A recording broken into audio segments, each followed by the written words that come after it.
Yo, what's up, guys? It's your boy Lopez from the Last Down podcast. I was unable to record a live podcast tonight, so I decided to make a recording, and I wanted to make a brief and condensed version of 5 bold takes I have as we get into the week 6, week 7 of the NFL season.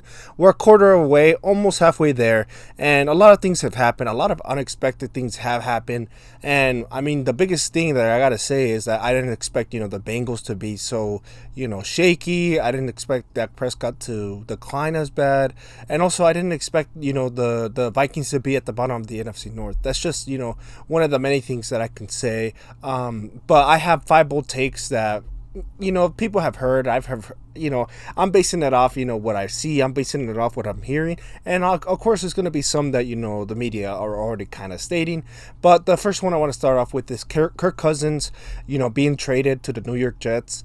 The writing's on the wall, but the Vikings keep fighting. Kirk Cousins keeps fighting. He definitely does not want to lose that job, and so the Kirk Cousins trade is more than likely really going to depend on the next 2 weeks. I'm not really entirely sure when the deadline is, but Kirk Cousins is definitely looking at possibly, being on a new team. But it just depends on how the Vikings are. They won this Sunday. They won against the Bears in a win that was really needed because, if they go down to 1-5 with a loss to the Bears, that's really the downfall. It really shows a lot. And I felt like if they didn't win, it was the trade was gonna be inevitable. And they win, and now they're up to as we can see, they're 2-4 now, which is not. Which is pretty bad for their expectations, for their circumstances, but it is what it is. And at this point, the Vikings got to really, measure how are they measuring this? Are they measuring this as a lost season? Or are they measuring this as a season to really review and see if Kirk Cousins is the guy moving forward?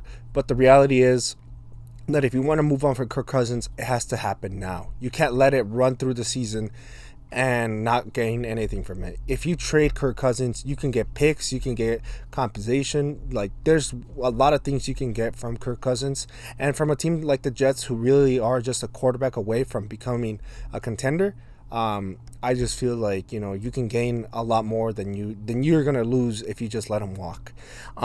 Another take that I want to really talk about that I kind of already emphasized a little bit was regarding the Cowboys. I think Mike McCarthy is going to be the fall guy. A lot of people are saying that Dak Prescott's really bad, that Dak Prescott's the problem, Dak Prescott's the issue, and I won't deny it. He's 100% one of the biggest issues there.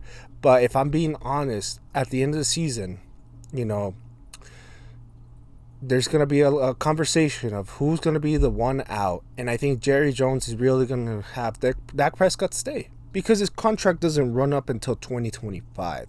So if we're being honest, the Dallas Cowboys are not going to move from Dak Prescott that easy. Jerry Jones is not going to eat up all that money and, just accept the loss. No, he's going to let, Dak Prescott play until his contract's over and get someone brand new. On top of my head, I don't have an exact name I can think of, but there's one that was roaming around a couple of years back before they signed McCarthy, and that was Lincoln Riley. Lincoln Riley was being thrown around as a possible NFL coach. A lot of people felt like he was ready. A lot of people felt that his offense would really match well in the NFL. But we'll see about that, We're really going to have to see what he's about. As I can tell you as a UFC fan, his defense is putrid. And maybe if you put him on a team with Dan Quinn, it might be something. But it just really depends, I don't feel like if we look at Cliff Kingsbury, it didn't match well. The guy had almost the same repertoire as Lincoln Riley. They come from the same system from Coach Leach. May he rest in peace. And so I feel like it wouldn't really translate as well. But we just don't know. That's just one name that I can think of. But at the end of the day, I think McCarthy is the ultimate fall guy, and he will get fired. I just feel like the Cowboys are going to disappoint again in the playoffs, and that's going to be it. He's not going to be quit. He's not going to be fired halfway through the season. But I just feel like he's definitely going to get fired at the end of the season. Another bold take that I have is that Justin Jefferson gets shut down for the entire season. He's projected to be out for 4 to 6 weeks, with him being reevaluated in 4 weeks. In 4 weeks is week 10. week 10, we still got 7 weeks to go. But if he gets down to 6 weeks, that's giving you week 12, and at that point, is it really worth it to have him for 5 more games? So I think at this point, it's really going to be it's really unlikely that we see Justin Jefferson again.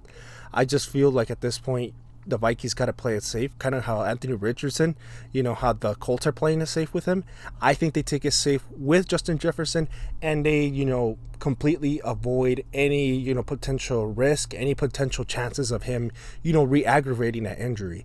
I think that Justin Jefferson will get shut down just because I'm going with that narrative. The Vikings are done for the season. They consider this season a lost season, and I think they move, with the flow of things and just let Justin Jefferson sit the rest of the season. I think it's a very bold take because a lot of people do expect Justin Jefferson to come back. And I know, knowing him, knowing the player that he is, I do feel like he would definitely want to come back and definitely help that team win. That 19-13 game against the Bears could have easily been, a blowout, or could have been way out of reach for the Bears if Justin Jefferson was there, because he's that big of a playmaker. He's that big of a player. And with him on the field, you can really throw the ball all over the place. You can really have that offense explode. But I just think at the end of the day, Justin Jefferson does get, he does get that, the superstar treatment, but, the team, focuses for the future and lets him rest and lets him take the season off. But I could be wrong, but it's just my personal take. CJ Stroud, my God, what can I say about this guy? Really impressive, really that guy. I already said a lot about him on TikTok, how he already broke a lot of records. He broke Dak Prescott's record. That's something, that the Texans fans should be happy about, that this man is balling out, that he's showing that he's really worth the second pick. And he's really worth, everything. They need to really build around him because he's that guy. And one thing I want to say is that he got 192 passing attempts before an interception. Impressive as can be. But what the bold take I have is that he leads the Texans to the playoffs, surpassing Jacksonville, surpassing the Colts, and winning the AFC South. It could also not be considered a bold take, but I mean, in my opinion, it is, because if we look at this Texans team, they're on paper, they're not, the best team, but CJ Stroud comes in. He comes in, with no NFL experience, no nothing. A lot of people be already writing this team away, already writing down, they're not going to be anything. It's a revamp mode. Next season, they'll get better, but the time is now. They're 2-3, and they're still looking at possibly overtaking that first spot with, the unfortunate loss of Anthony Richardson, with the Jaguars also potentially losing Lawrence for a couple weeks. Anything's on the table, and the Texans could capitalize on these unfortunate injuries, and I think they can go all the way, if we're being honest. I just feel like CJ Stroud has really shown us why he was, considered a top 1 pick at one point. I kind of do feel like he fell down just because of some draft bias, but I could be wrong. But if we're looking at it, definitely CJ Stroud should have been the number 1 pick. But what I'm trying to say at the end of the day is that the Texans are going to make a run for it, and I think CJ Stroud will be the guy to command it, will be the guy to lead it. He's going all the way, man. The Texans are going to make the playoffs, and they're going to win the AFC South. No doubts about it. I think this is my last bold take that I have, but it's about Bill Belichick and the Patriots, because the situation is not getting any better at all. The Patriots just keep sliding and sliding and sliding, and in reality, I consider them the worst team in the NFL. I know the Panthers are obviously winless, but the Patriots just show no fight. The Panthers have a 33-year-old in Adam Thielen mauling now, so I can really say without a doubt that there's more hope on the Panthers than there is for the Patriots. Because if we're being honest, the additions of Juju Smith-Schuster, the additions of Dak Prescott, the additions of Ezekiel Elliott have done absolutely nothing. And then the defense, Christian Gonzalez got hurt, Matthew Judon got hurt, so that really just hurts the whole team overall. And Mac Jones just seems to get worse and worse and worse and worse and worse and worse and worse and worse and worse. Keeps regressing. Like, what happened that 2021 season, man? The guy was balling now, makes it to the playoffs. Like, what happened? So that's what leads me to my last and final bold take, and that's that Bill Belichick will not be fired. There's a lot of people writing, a lot of people saying, a lot of people having opinions that Bill Belichick is going to get fired, that Bill Belichick is his job is is not secure, that Robert Kraft is going to fire him. But if we're being honest, if we're being 100% honest, I think that Robert Kraft knows and accepts, a Bill Belichick offseason, knowing that in previous seasons he's been phenomenal. What can I say? He's one of the best coaches of all time. And what I'm trying to say is that I don't feel like one offseason is going to really make Robert Kraft want to get rid of Bill Belichick overall.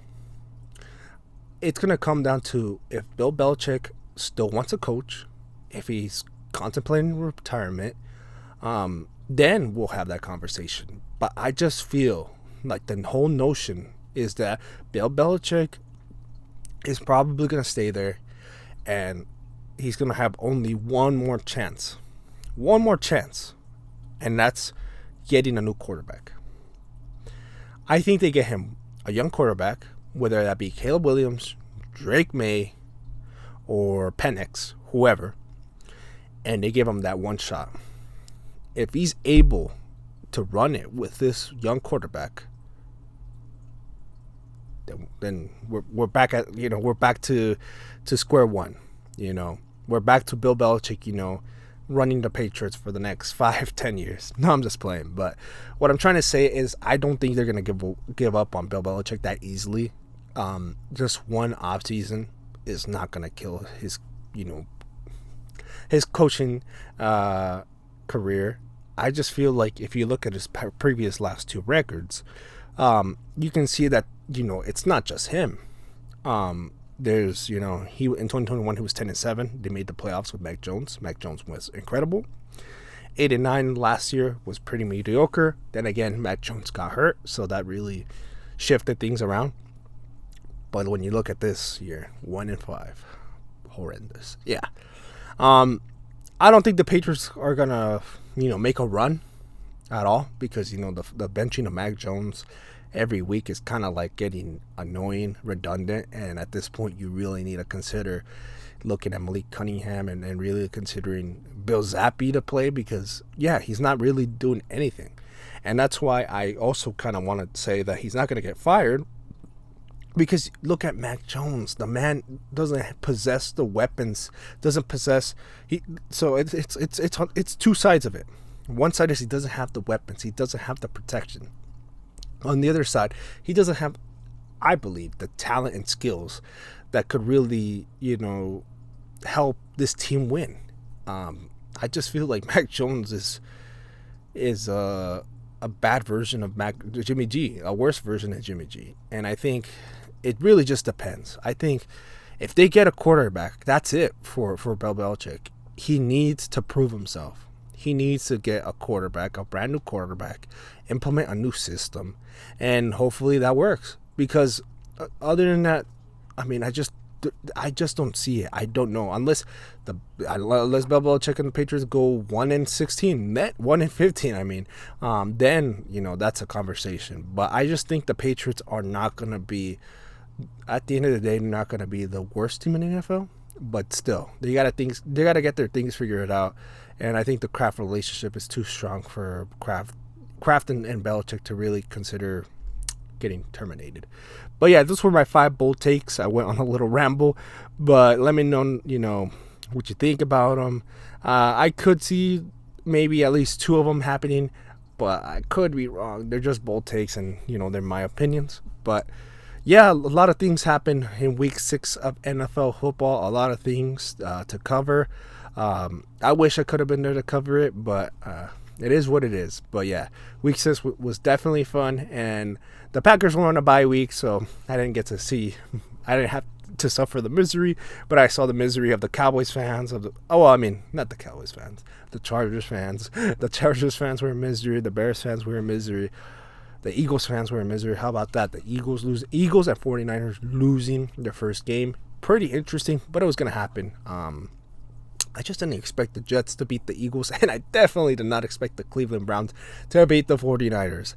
That was crazy. The Browns could make a run in the North as well. But yeah, the 49ers kicker, man, he missed. He definitely got to be careful there, because I don't think a lot of people would want him any longer if he keeps missing stuff like that. But yeah, 49ers, Eagles, I mean, they're still going to be the heavy favorites, but they got to get some things figured out. Can't be losing games like that. But a lot of things to break down. We'll talk about it in the TikToks, future episodes. But thank you guys for watching. Hope you guys enjoyed. And as always, like, comment, subscribe. Give us a shout out. Check out our other social media platforms. I hope you enjoyed this video. And hey, if you guys like short videos like this, let me know. Maybe we can do this as a plug-in to our main podcast. So yeah, thank you guys for watching.